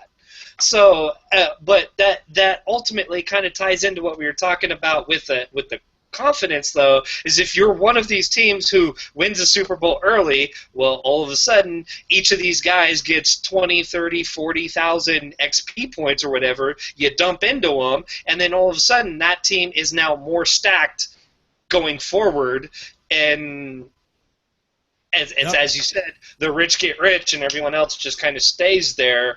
But that's as we know from watching football our entire lives, the Patriots aren't going to be a better team next year because they won the Super Bowl last year. If they do win the Super Bowl again, it's not going to be because they won it last year. It's going to be because they continue to put in the time, they continue to put in the work, and all of their pieces come together. Not because they got 40,000 imaginary XP points per player to distribute.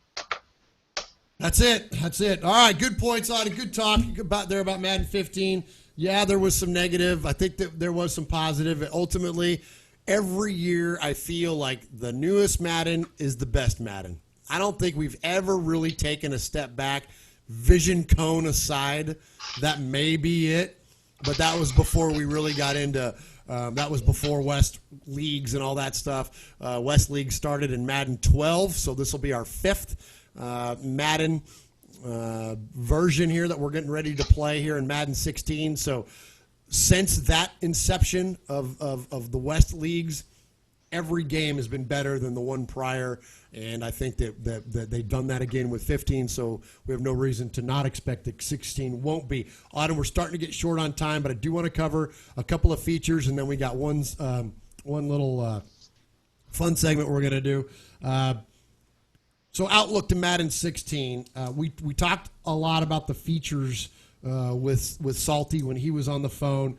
We talked about the changes that are going on in the connected franchise mode, things that will do nothing but make our league better. Could it still be better even? Are there more features that we want? Are there more features that could be useful? Yes, but we are moving the right direction with all the things that are coming in, with the goals, with the scouting and the practices, the sim wins, all that stuff is all going to work better. So let's talk quickly about features, just a couple minutes on it.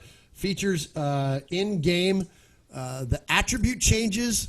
I like the standardization of the attributes. I like the fact that we're getting speed figured out. It sounds to me, again, with Donnie Moore moving on, that things are going to become a lot more standardized, maybe that there's a team looking at it.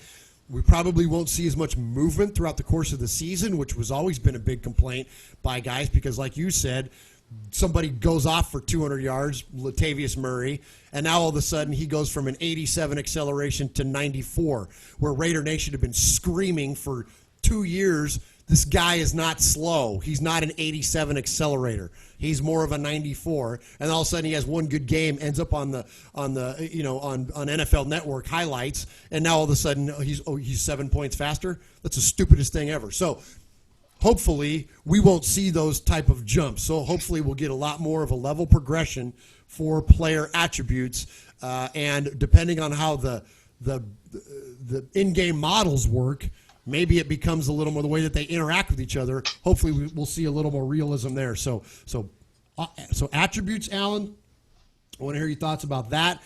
The playmaker, that's the big wide receiver thing that everybody's so afraid of. I'm not, and I'll tell you why. And the reason we got good users in our league. We have a handful of them. We're going to use Justin Tsai as the example. Justin Tsai is a phenomenal user, offense and defense. And when you hand him a team like the Atlanta Falcons and a player like Julio Jones, when you look at some of these videos and some of the things you're able to do with the playmaker now, it's a scary prospect to have a guy that can out-user any of us, to give him somebody that's an absolute monster receiver like that, to basically where he could just start chucking it up there with Matt Ryan, go get it with Julio Jones, and defense be damned. Now, I disagree. I don't think it's as bad as everyone is expecting it's going to be, and here's why. Because this will take me to the third area that I want to talk about coming up in Madden 16. Right now, when you have a ball in the air, you can take a hold of that defender, and you can hold down the button, Y, right? And you can hold it down, and he becomes a ball hawk, or is it A? He holds down the button and becomes a ball hawk, and where he'll track to the ball, and that's where you get your user picks from, okay? The player will automatically hawk to that area, and depending on his play recognition and his coverages and all that stuff and his spectacular catch and all the different formulas that go into it, that player will move into position to go for the ball. Now, you can do two things. You can play the ball or you can play the receiver. Right now, we only have a chance to play the ball. So you're either going to go up, you're going to make a play on the ball, you're either going to intercept it, or you're going to break it up, and that's it. Or nothing. And it'll be a complete pass. Now you can choose. You can either play the ball or you can play the receiver. If you play the receiver, you have a chance to do one of two things. You can knock the ball loose, okay, after he picks it, or you could just straight out go for the tackle, okay? So one of two things can happen when you play the receiver. I think there was going to be a lot of instances where we can blow up these guys. So if a guy like Justin, who can out-user me all day, but I'm halfway decent on the hit stick, forget trying to go for the pick. I'm going to go to try to blow him up and knock that thing loose, and either one, make it to where it's an incomplete pass, or two, you catch it and you come down with it, and then I cause a fumble. So I don't think it's going to be overpowered on offense like a lot of guys, and it's not just our guys on our league that are speculating it.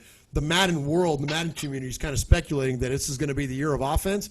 I don't know. I think that if they do the DBs in the way that this could be, we may see a lot of balance there. And I like the fact that it gives us a little more versatility on defense, that if you got the Seahawks, you're not going for picks. You're going to light somebody up. So I kind of like that idea.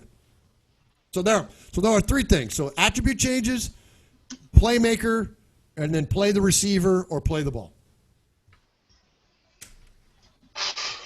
Well, to go back to the attributes, to start off with that, I really do hope that those do get worked up or worked on and brought more into line, because ratings and attributes have been a problem in Madden for a long time. And you have certain ratings that are just be-all, end-alls. Now, granted, that's been worked on a little bit, but I still think that ratings need to, as a whole, matter a little bit more than they do. Whereas the stereotype in Madden has been, if you have a fast guy, it doesn't matter what else he has because he's fast, and you just throw the ball far to him and he'll run and go get it.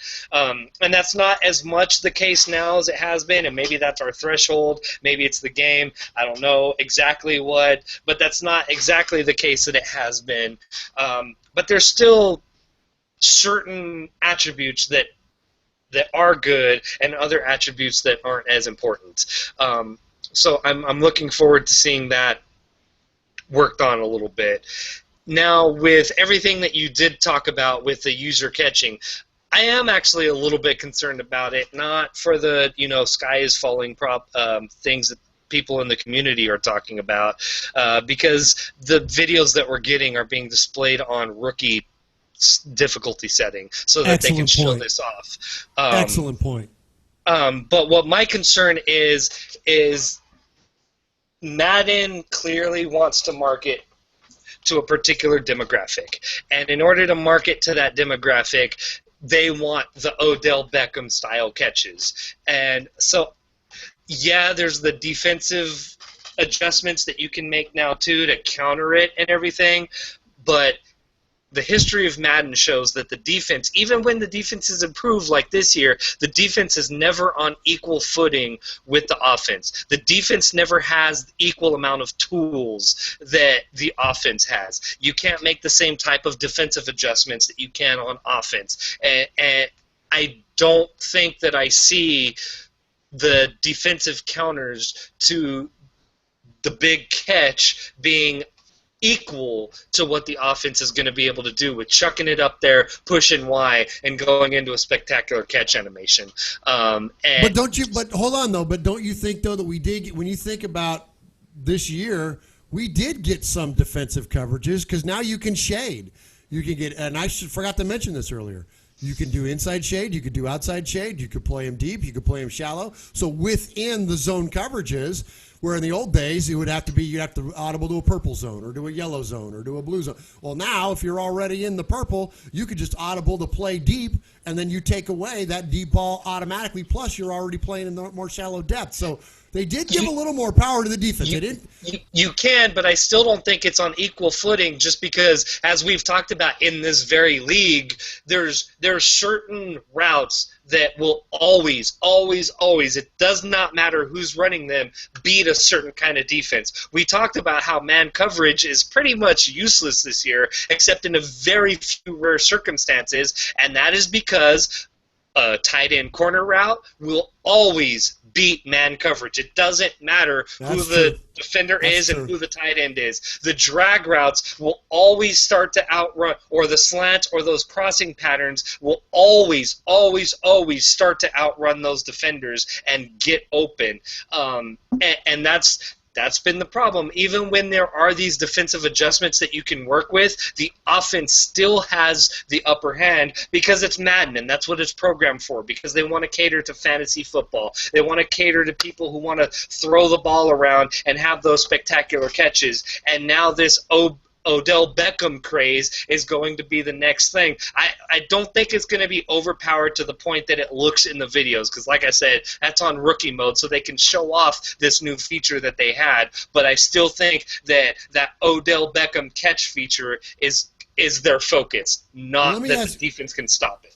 Let me ask you this, though. Isn't that always – well, two things. Isn't that the nature of the NFL? Is that they are focusing on the passing and on the scoring and on the high-powered offenses, and that's just the way that the game, not Madden, but the NFL football game is going. And so is the Madden NFL game reflective of just what the status of the NFL is, that it's not played the same as it once was, and every year the receivers have more and more of an ability. We take away the defense's ability to play those receivers, and the game is focusing on increasing passing, increasing up. So my first question is that just reflective of just what's gone on in the NFL now? And then two, the second thing is that I agree with you. That catch that Beckham made was, just like Collinsworth said, that might be the greatest catch I've ever seen, and it might be.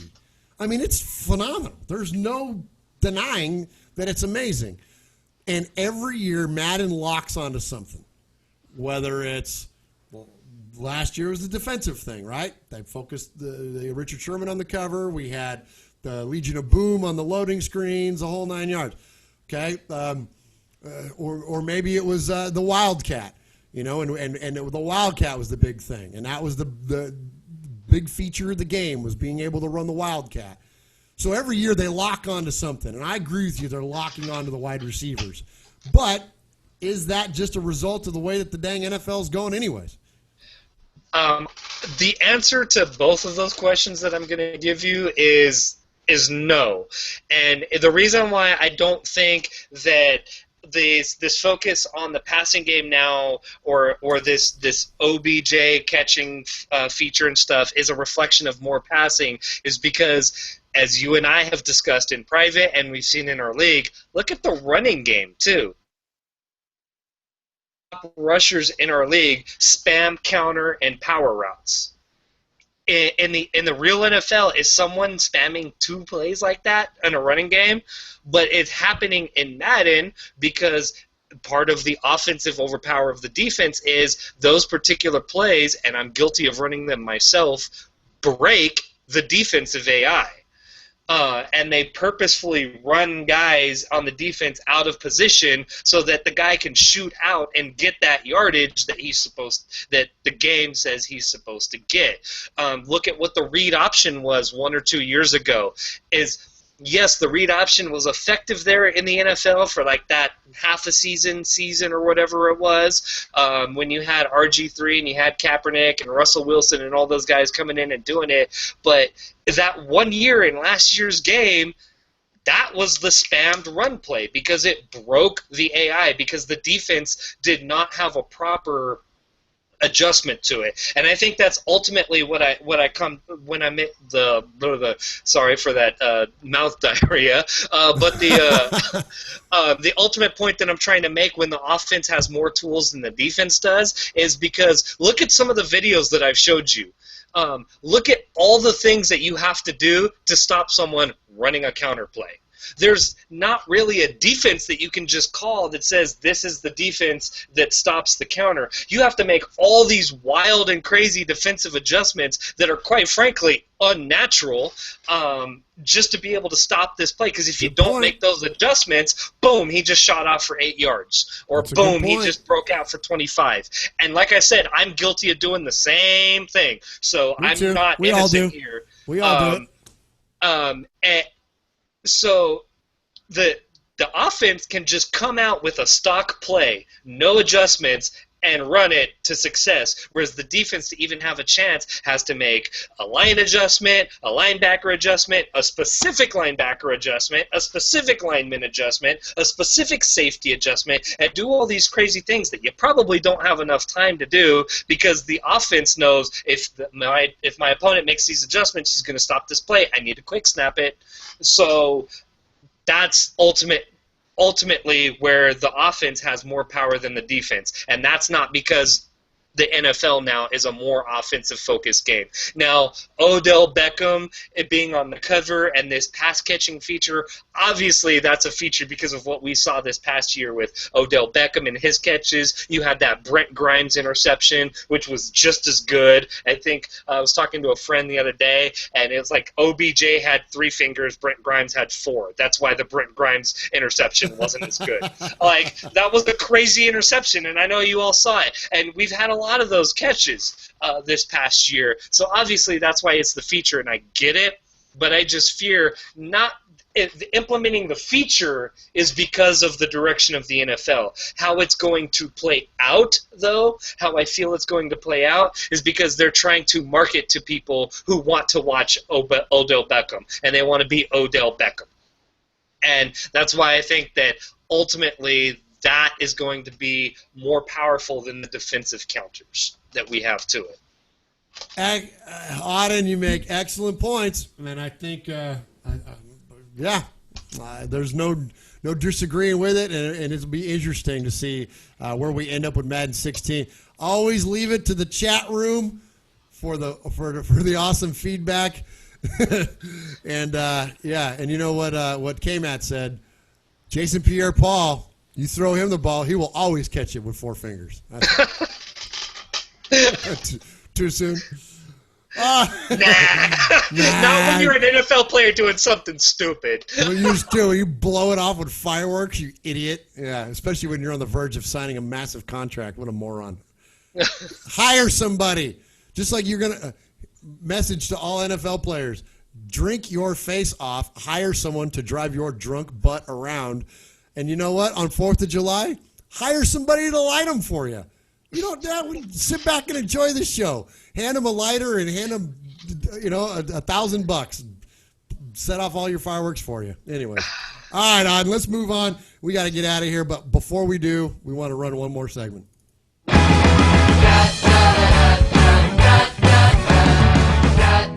right. It's the league. The WestOne Madden League. Gosh, we love you guys. We couldn't do without you. Like Salty said earlier, the owners are what make us great. And I have in my hand a list of the Westies. The Westie Awards. Hey! It's been like 3 years since we've had one. It's been a long time since we've done the Westie Awards. I was still calling into this show about my Arizona Cardinals and how we were going to go undefeated and win the West. That one didn't work out too well. I think I won 2 games. No, K-Matt says, do I get the Rainbow Award? No, you don't, but you, sir, have made the list. So, Auden, I wanted to give an award to everybody, but in the interest of time, we could just do a whole, maybe this is something that we do next year. Are we really going to give out participation trophies, though? Like, no. Right. If you had fun, you won. I mean, to everyone. Yeah. Are we maybe, 9? So maybe we do. I'll tell you what. When we get into Madden 16, maybe after season 1, we do a Westies show where we just do nothing but the Westies. So we that way I'm we good can, with that. That might be fun. We'll look at doing that. But until then, I went ahead and just picked out 5 guys. So Like I'm the gonna. burger joint? That's a good place. Yeah, exactly. More So free advertising. My favorite burger place. My favorite More. movies. My favorite video games. And now my favorite burgers. 5 guys. Now you're up to 12 because you just nerded about your food. Okay, I'm Hey, gonna give. This came from somewhere. I'm gonna. This takes hard work. Body by 5 guys. All right, I'm gonna give you a name of the award, and then I want to hear what your best guess is. Someone's asking you how the road cut is. Don't answer that question. Save it for the Facebook page. It's great, Lyndon. I suggest that you watch it if you're a fan of the movie. It's a whole alternate take, so it's definitely worth watching. I mean, it's like a whole new movie. Okay. Well, come on, man. We're short on time. Okay. Yeah, I can't wait either, K-Matt. All right, here we go. I'm going to give you the name of the award. And then, Auden, I want you to give me your best guess of who it is. I'm going to give you like 3 guesses. All right, but do I at least get, like, you know, immunity from the backlash from this? Because listen. I know how the Westies work. I've won Westies before, and I don't want guys being like, oh, look at Auden talking all this trash thinking I won that Westie. No. All right. I get immunity, right? Yes. Guys. Listen, guys. This is the first one that complains gets the Chucklehead Award in Madden 16. Okay. Bad enough. I already put my own opponent on blast this week. I know, right? This is all for fun. It's all a joke, so please don't take it too seriously. Okay, it's just for fun. So yes, don't give Auden a bad time. All right, here we go. First award, the Milk Carton Award. I will give you a hint because we have some guys that could be on a milk carton. This guy is most likely to ask when the show is tomorrow. Nameless. No, not nameless. No. Remember, it's the Milk Carton Award. Who ends up on the milk carton? Someone has gone missing? Yes. I mean, he hides on the couch. But this person will ask tomorrow, hey, when's the show?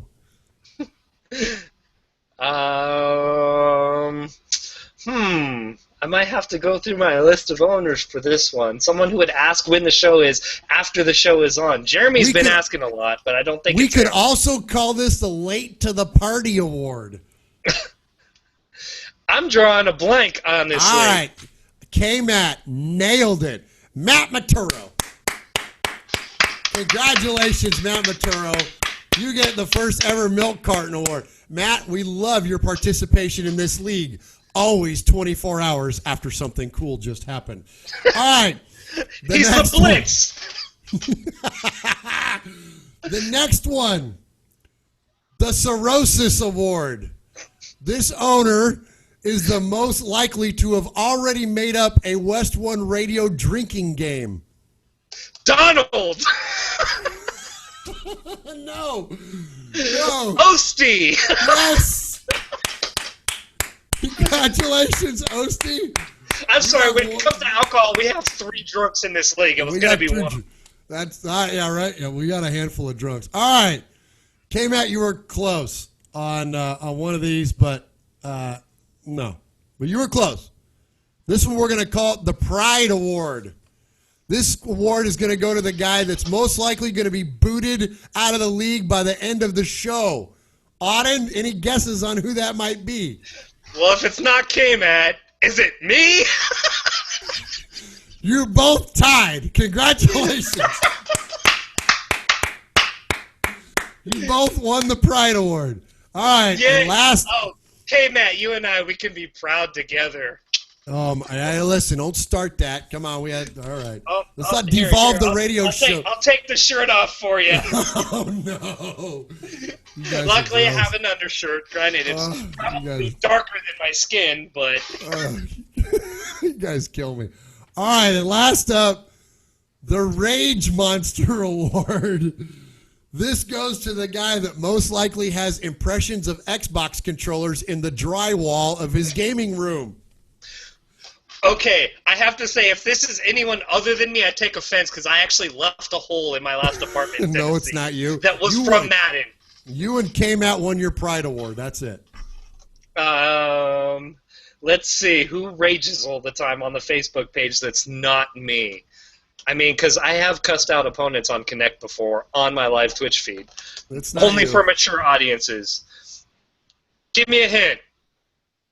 If, there's one. The hint has already been given. K-Matt is 5 for 5. Lyndon? Lyndon? Congratulations, Lyndon. You have won the Rage Monster Award here on the Westies. So congratulations to tonight's winners. I should have had some Academy Award music brought up. Let's see. Let's see. OSCARSMUSIC, because I can type fast. Oscars music. Here we go. Congratulations to our winners.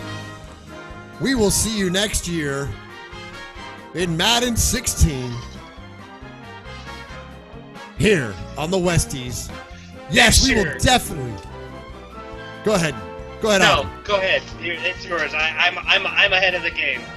You go. I jumped 2 steps ahead of us. We will next year in Madden 16, we will have a show completely dedicated to the Westies. But until then, we congratulate our 5 winners tonight, and we thank you for their efforts, their energy, and their representation, their fine representation. Everyone except for maybe Maturo. Here in West One. He'll pick up his award tomorrow. Given off-site at a later date. That Maturo. All right, good deal. All right, guys. Thanks again for joining us here on West One. We got to go. I got a game to play against Marquise. I got a game to play against William. If you're still on, that'll be on. Hey, it's a Murphy doubleheader. It's like a triple header. First the show and then 2 games. K-Matt's in heaven. And you can watch X-Men while you watch our games. There you go. Hey, that's what the split screen is all about. Oh, don't start, K-Matt. Here he goes. This is why you... Oh, my gosh. All right, not even going to dignify that. All right, we're done. We're going to get out of here. Thank you, guys, for those that have tuned in live. We've had guys coming in and out all show. So thank you very much to you for paying attention to us and taking a time out of your Saturday night to kick it with us here on WestOne Radio. Thank you to you. Thank you to Salty for calling in. Always good to hear from Salty. We will look forward to one day, whatever that day may be, we will look forward to his triumphant return here to West One. So thank you, guys. Thank you to my co-host, Auden. Thank you for helming the ship. Thank you for being my 9-num once again as we destroy this Death Star called YouTube. Thanks Star again, buddy. Wars. Thanks again. Auden, you got anything before we cut it out for the night? Well, it's been a great year. Well, I mean, it hasn't been for my Niners, who are probably going 2 straight playoff list seasons to end the season or to end this Madden run. But it's been a great Madden 15, sharing it with all of you like I have for 12 and part of 13. And I'm looking forward to 16. I know a lot of guys are looking forward to a fresh restart, but it's going to be a new Madden game coming in, less than a month now? So... Our next show will be sometime for Madden 16, I am assuming. So thank you, everyone who's been a part of this year. It's been fun for me being able to take over as part of this show and take over as your co-commissioner and your colonel of officiating. So I actually don't have a KFC emblem in my room, so I'll have to go buy a bucket of chicken or something. But I've been happy to be your colonel this season and looking forward to taking it into the next year. So look for Raider Gamer on Twitch in his game against Marquise, or Execution 99 on Twitch in his game against Will, or both of us, because you love us, right? That's why you're listening to the show right now. And go pick up X-Men: The Road Cut. Yeah, and like you need an additional excuse to buy a bucket of chicken, huh? You're not fooling anybody. All right, just wear that thing as like this takes work. This is hard work. Wear that thing like a crown for the next show there, Buckethead. That'd be awesome. All right, so I don't thanks know if again. I can put it up over my head. All right. Thanks again, guys, for joining us. We appreciate you. You guys are what make our league great. Good, bad, or different, whether we all get along, don't get along. Sometimes, we don't always see eye to eye, and that's what makes it beautiful, man. That's what makes it fun. So keep getting your games in. Let's finish strong here in Madden 15. As Auden said, it was a good run, so let's finish off the good run. And then, we're going to be on to Madden 16 before you know it. We'll be on to the Lone Wolf tournament. We'll have our own little... I'm sure a lot of side matches going on. We'll probably kick off the WWO right off the bat. I know that the interest in that's kind of waned lately, including myself, because that was just kind of a test thing that we were doing. We'll probably start that thing from day one just to get it up and running. That way we got something to pay attention to and to play with and to get a feel for what Madden 16 is. That's why we wait until after that first big patch and after that first roster update to when all teams are cut to 53. The reason we wait is that gives us time to see what the game's all about, gives us a chance to already start to strategize how we're going to build our different teams. And, it just makes sense to do it that way. The attributes are leveled out, a lot more reflective of what they're going to typically be. So anyway, so look for that. So that first month, so WWO, Lone Wolf Tournament, just off games and challenges between us, and then we'll get West 1 kicked off probably after that, right before week 1 after the final cuts are made. So again, thanks to all of you. We love you, and we'll see you next time here on WestOne Radio.